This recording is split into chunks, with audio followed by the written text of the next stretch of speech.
ትሰክሳለህ ማለት ነው ጥግ ድረስ። እና ምን ሆነ ችግሩ ምንድን ነው? አሁን መንሱርን ያዙት። ኮሜርሻል ፕራይቬት ጀት እኮ ነው ገዛለ ያለው። እንደዚህ አይነት ድፍረት ደስ ይላል። ዋጋውን ራሱ አይ ዶንት ቲንክ ሂ ጉግልድ ኢት። ፕራይቬት ጀት ምን ያህል እንደሆነ የት እንደሚያስቀምጠው የት ቦታ ሊሆን እንደሚችል ምናምን አላወቀም። ምንም አያውቀውም። ዝም ብሎ ይሰጣል አድርጎ በሱሱ እኮ ሳክስ ችግር የለውም እንዲያደርጋለው እንዲህ ምናምን ይኖራል፣ ግን ጥቅም የለው። የአዲስ አበባ ልጅ አይሰክስም። ግደለኝ አንወድም። የአዲስ አበባ ልጅ ስከሳ የሚችለው ቺክ ላይ ብቻ አልዋሽም። አዲስ አበባ ተወልዶ ያደገ ሴት ልጅን በምላስ ይጠባል እንጂ ይሄ በዚህ ወጥቼ እንደዚህ ምናምን አደባባይ ላይ ወጥቶ የሚሰክስ አንድ ሰው አታመጣም። ብሪንግ ቦን አንድ የሆነ መላጣ የሆነ ወባ የስ ዌይ ኖ ዌይ የሚባለው ላይ የቀረበ እብድ አለ። ምንድነው ዴቭ ሳክስ የሚባል ፊቱ ስታዩ ራሱ የቤት ልጅ ነው የሚመስለው። አሰካከሱ የቤት ልጅ እየተባለ ያደጉት ትን ኩኪስ እያበሉ ያሳደጉት ነው የሚመስለው። ስታየው ራሱ እንኳን ጋንግስተር ሊመስል ገባ ገብቶ ተበጠረቀ ነው ማለት ብትጠይቅ አዲስ አበባ ልጅ አይደለም። ምክንያቱም አይችልም። የአዲስ አበባ ልጅ መሰከስ አይችልም ነው አይቻ አንድ ምክንያቱም ጥቅም የለው እናውቋለን። ነገ ያስባትታላ ገባ። ስለዚህ አይመጣው። ሌላው ግን ከገጠር የመጣ ጣጣ የለውም፣ ይበጠረቃል አሉ። ጥግ ድረስ ነው የሚበጠረቀው። ነገን አያውቅም።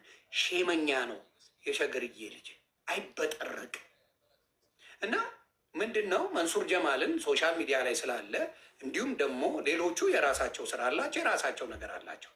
መንሱሬ ተፍተፍ የምትል ናት፣ የራሷ ነገር የላት። በተፍተፍ ጎበዝ ናት። እዛም እዚህም እያለች ብቻ የሆነ ቻፓ በተወሰነ መልኩ ይዟል። ስለዚህ መንሱር ለአንተ ስራ ብትሰጥ የሆነ ቦታ ስራ አስኪያጅ ካረግነ እስዋት ይህን ታደርጋለህ ባለ 3 ወር ምናምን ተሰከሰ ያ ነገር። ህዝቡም ያንን ነገር ተቀበለ። አሁን ሲባል ሰውየው ጠፍተዋል በሙሉ። እነዚህ ሰዎች ሲያስተዋውቁ የነበሩትን አንገታቸውን ተይዘው ሸቤ የሚያውቁት ነገር የለም። ግን በመሀል ሰውየውን ይጠይቁ፣ አረ እየመጣ ነው ምናምን ይላቸዋል። እሱ ቻፓውን እያመቻቸ ነው። ቻፓውን እያመቻቸ ነው። ሌላ ማን ነው? ይሄ የዩኒቲ ኮሌጅ በፊት ባለቤት ዶክተር ማን ነው? ስሙን ጥሩልኝ። ዶክተር እሸቴ ነው። ማን ነው? የዩኒቲ ኮሌጅ ባለቤት የድሮ የቀድሞ ማን ነው ስሙ? ፍስሐ እሸቴ። ዶክተር ፍስሐ እሸቴ እባካችሁ አድርሱልኝ። እኔ ስልክ ብደውልለት አናነሳ ብሎኛል። ዶክተር ፍስሐ እሸቴ እጅግ ያሳዝናል። እኔ የኢትዮጵያ መስኪን ህዝብን ለፍቶ ጠፍ አድርጎ አዳሪን የኢትዮጵያ ህዝብን ቤት እንሰራላችኋለን ብሎ ከእያንዳንዱ ከ1.6 እስከ 2.3 ሚሊዮን ብር ተቀብሎ በጣም በብዙ ሺህ የሚቆጠር ኢትዮጵያዊ ገንዘብ ይዞ ወደ አሜሪካ ተመልሷል። እጅግ ያሳዝናል። እጅግ የሚዘገንን ብር ይዞ አሜሪካ ገብተዋል። ተዘሳድ ለምንድን ነው ኢትዮጵያውያኖችን ምንድን ነው ስሙ? ሪል ስቴቱ ምን ይባላል? ጻፉልኝ ከስር። ዶክተር ፍስሐ እሸቴ ምን ይባላል? ጻፉልኝ ከስር። ሪል ስቴቱ ብዙ ሰዎች እኔ ጋር መጥተው ኮምፕሌን አድርገዋል።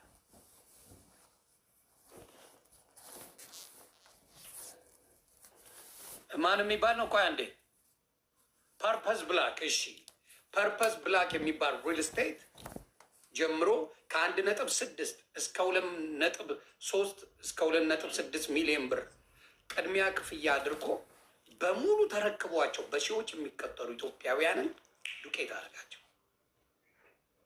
በሙሉ ፐርፐዝ ብላክ የሚባል ሪል ስቴት አምጥቶ በሙሉ አድርጎ እኔ ተጠይቄ ነበር። እግዚአብሔር ምስክሬ የሆንዬ ብለው የእኔ የሚወዱኝ ጓደኞቼ ቺተራ ሳንቲም ናት ይህን ኢንቨስት አድርገህ እንደ ከዲያስፖራ ሄደን እኔ አላምንም አልኳቸው።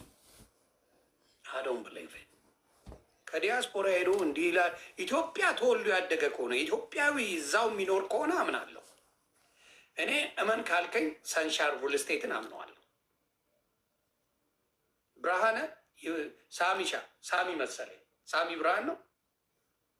ሰንሻይን ሪል ስቴት ሰንሻይን ሪል ስቴት ሳሚ ነው አለ።